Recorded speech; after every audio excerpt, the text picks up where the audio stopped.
لیکن آج میں کہتی ہوں یہ ایک فراڈ آن دا کانسٹیٹیوشن ہے، یہ ایک فراڈ آن دا کانسٹیٹیوشنل کورٹس ہے، اور بالکل صحیح آئی تھنک سمت میں کورٹ جا رہی ہے کہ اب ٹھیک ہے، یہ صرف ایک انسان کا مسئلہ نہیں ہے، اب گائیڈ لائنس فریم ہوں گی، وہ guide lines Farhad guide lines ہوں گی اور ہر شخص کے لیے ہوں گی کہ اب جو ایجنسیز ہیں ان کی ورکنگ پر اس طرح نہیں ہو سکتا، یہ بدماشی نہیں چلے گی، کوئی اسٹرکچر ہوگا، اس اسٹرکچر کے تحت چیزیں چلیں گی۔ تو ہمیں امید ہے کہ اس سے انشاءاللہ ایک اچھا پریسیڈنٹ سیٹ ہوگا اور فرحاد بھی گھر آئے گا انشاءاللہ، اور باقی سب بھی گھر آئیں گے۔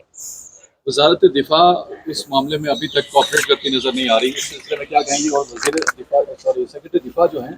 کیا ان کو پیش ہونا چاہیے؟ آپ کی ڈیمانڈ ہے؟ دیکھیں ڈیمانڈ نہیں، یہ تو کورٹ نے انہیں طلب کیا ہے، تو وہ اپنے آپ کو کیا سمجھتے ہیں کہ وہ عدالت کے سامنے نہیں پیش ہو رہے، اور ہر دفعہ جب مسنگ پرسنز کیس میں انہیں طلب کیا جاتا ہے تو وہ بیچارے بیمار ہو جاتے ہیں۔ اگر اتنے بیمار ہیں گھر چلے جائیں، نہ کرسی پہ بیٹھیں، ہر دفعہ بیمار، ہر دفعہ چھٹی، ہر دفعہ باہر، اس طرح تو نہیں ہوتا۔ لائف اسٹریمنگ کے حوالے سے آرڈر جی یہ بہترین ایک آرڈر، کیونکہ میر صاحب نے یہ بات ریز کی تھی عدالت کے اندر کہ ہم ادھر آئے، ہم نے وہ ریمارکس رپورٹ کیے جو کہ ہمارا کام ہے بحیثیت صحافی، لیکن پیمرا نے اٹارنی جنرل صاحب کی بات کے بعد انہوں نے ایک نوٹیفیکیشن جاری کر دی کہ جی اب کوئی بھی مطلب ہے، پہلے وہ شاعروں کو اٹھاتے ہیں پھر عدالتوں کو سینسر کرنے کی کوشش کرتے ہیں، یہ ہمیں نہیں سینسر کریں، کورٹس کو سینسر کرنے کی کوشش ہے۔ تو یہ جو انہوں نے آرڈر انشاءاللہ ابھی ہم دیکھیں گے ریٹن آرڈر میں کیا ہے، لیکن اگر لائیو اسٹریم ہوں گے سارے مسنگ پرسنس کے کیسز تو جلد سے جلد اکاؤنٹیبلٹی بھی ہو سکتی ہے۔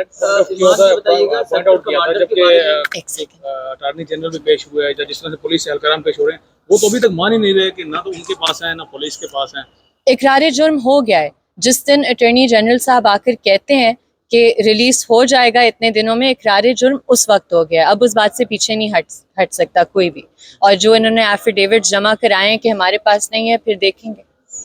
ہم دیکھیں گے۔ ایمان جی بتائیے گا کہ آج ایک جو ہے وہ کہا گیا یعنی صاحب کی جانب سے کہ سیکٹر کمانڈر اور ایس ایچ او میرے نزدیک ان کا ایک ہی اسکیل مقام ہے، اسکیل ہے، اس حوالے سے کیا آپ سمجھتی ہیں کہ عدالت کی جانب سے ایسے بات کیا انہی کی بنیاد پر جو ہے وہ میڈیا کو قدریں لگائی گئی ہیں؟ جب ایسی رپورٹ کرتے ہیں تو اس کے اوپر جو ہے وہ پیمرا کی جانب سے نوٹس آئے کہ آپ عدالتی کارروائی کو نہیں دکھا سکتے، نہیں جو ہے وہ خبر کرتے۔ آپ سب صحافیوں کو تو احتجاج کرنا چاہیے اور پیمرا سے نوٹیفیکیشن واپس دلوانی چاہیے، کیونکہ ریمارکس رپورٹ کرنا آپ کا کام ہے، آپ کو پتہ ہے آپ کا کام بہتر، پیمرا کو نہیں پتہ کہ کیا رپورٹ کرنا ہے، وہ کسی اور کے انسٹرکشنز پہ یہ نوٹیفیکیشنز جاری کری ہیں۔ اور دیکھیں ایسی بات تو مجھے تو لگتا ہے کہ بہت کلیئر بات عدالت کی سائڈ سے ہوئی ہے کہ دیکھیں جو قانون ہے اور جو آئینی عدالتیں وہ ریکگنائز کرتی ہے جو قانون میں ہے، اگر کوئی ایجنسی یا کوئی فرد واحد اپنے آپ کو قانون سے ابو سمجھتا ہے تو اس کی کوئی اجازت نہیں ہے قانون کے تحت، نہ آئین کے تحت، اور ان کا پھر اس کے مطابق ہی احتساب ہونا چاہیے۔ میم آج فرحاد صاحب کو پیش نہیں کیا گیا، بازیاب نہیں کروایا گیا، لیکن آج کی جو پروسیڈنگز تھی آپ کتنی مطمئن ہیں اس سے؟ کیا یہ جو آج نہ پیش کر کے یہ جو ایک نیا جو ہے وہ محاذ آج کھلا ہے، کورٹ کی پروسیڈنگ بھی لائیو انہوں نے کہا کریں گے، تو کیا کہیں گے اس بارے میں؟ دیکھیں میں تو کہہ رہی ہوں کہ اگر ریاست میں کوئی تھنکنگ ہے اور وہ سوچ رہے ہیں کہ اس کے ریمیفیکیشنز کیا ہو سکتے ہیں تو وہ خود اپنی غلطی پر نظر ثانی کریں گے اگر وہ کہتے ہیں کہ یہ غلطی ہوئی ہے۔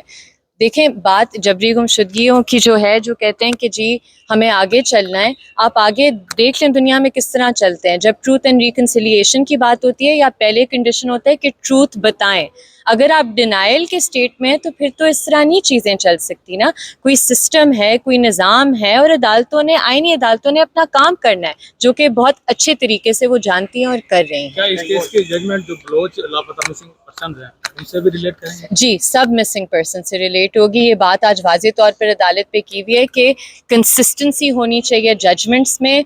ایک مطلب ایک ویو آنا چاہیے مسنگ پرسنس پر، کیونکہ ایک انسانی حقوق کا مسئلہ ہے، تو ہمیں تو امید ہے کہ ایک دفعہ یہ سیٹل ہو جائے اور آئینی عدالتیں کھڑی ہو جائیں اس پرنسپل پر تو بہت کچھ بدل سکتا ہے۔ کیا آپ ایجنسی کے اہلکار کی 10 سال کی سزا جو جج صاحب نے خود ایک ریمارک میں انہوں نے بتائی کہ 10 ایئرس اگر وہ ڈینائل کر رہے ہیں اور ریکوری انہی سے ہوتی ہے تو 10 ایئرس پریزن ہو سکتی ہے، تو آپ اس کو اپنے دلائل میں all options are open, all options are open. کیا آپ آخری سوال لے لیں، آپ کو مایوسی ہوئی کہ اس دن بھی ریمارکس تھوڑے سخت قسم کے ریمارکس تھے اور گورنمنٹ کی جانب سے وزیر قانون صاحب پریس کانفرنس انہوں نے کی اور پھر بعد میں پارلیمنٹ سینٹ اس طرح کے ٹاکس ان کی ہوتی رہی؟ دیکھیں وزیر قانون کس کے لیے کھڑے ہوئے ہیں کس کے لیے بول رہے ہیں وہ ہم سب کو پتہ ہے. ٹھیک ہے, ہمیں ان پر کم بات کرنی چاہیے, انہیں اتنی ٹینشن کی ضرورت نہیں ہے. ٹھیک ہے, Thank you. Thank you.